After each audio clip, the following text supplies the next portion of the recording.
Hello. So over here, let's analyze deeper on E1 against E2 reactions. So suppose I have an ethyl chloride, CH3CH2Cl. Which mechanism will it undergo when I treat it with a strong base, such as a sodium ethoxide? A strong base like this. And alkoxide strong bases. When you see RO negative, you should think of elimination. Now first we analyze this structure has a primary alkyl halide structure. So when I draw it out, it looks like this.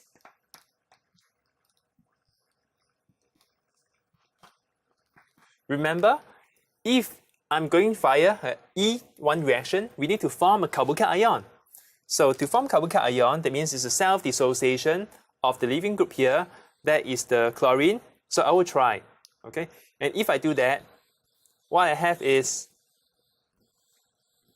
you see, a primary carboxyl ion.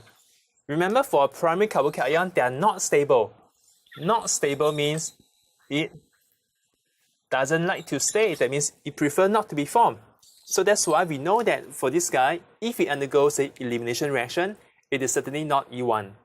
That means we can conclude that the substrate that undergo E1, you have to form stable carboxyl ion. Right? So that's the key. So that means, in this case, it must be a E2 mechanism.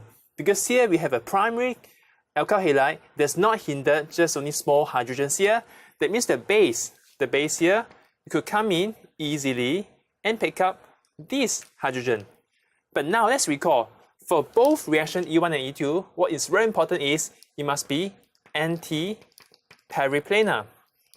Anti-periplanar for the atoms of the groups that leave. That means in this case, I'm talking about this hydrogen here and the chlorine here. What do I mean by this case? So let's take a look at this molecular model here. 2 carbon with 5 hydrogen here. The orange ball here represents the chlorine. Now, if I give you this conformer, what do you see? This is your eclipse conformation. Alright? Which means that the leaving group here and the H, one of these three, they are not anti-periplanar because there's no anti. How to get anti? When you do a rotation, you see now? Now we have this staggered, right? Staggered conformer. So the hydrogen that will leave with this chlorine group will be the one that is anti, that means up and down, the one I'm pointing at. And what does it mean by periplanar? I can use one plane, like my hand here, I can cut through this plane of bonds. Do you see? It is straight. Cut through this. I can't cut through these two bonds because you see I can only cut through one at a time, but if I do this way, I can just cut through this bond. That's what I mean by periplanar and anti. So if I'm going to remove HX from here, I need to first, a base will pick up this hydrogen here below, which is anti towards this chlorine, and then I pull it out, and after that, this top one will go.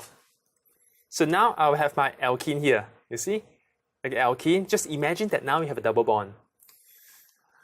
So once again, no matter you have E1 or E2 reaction, anti-periplanar is very important for the leaving group and the delta H.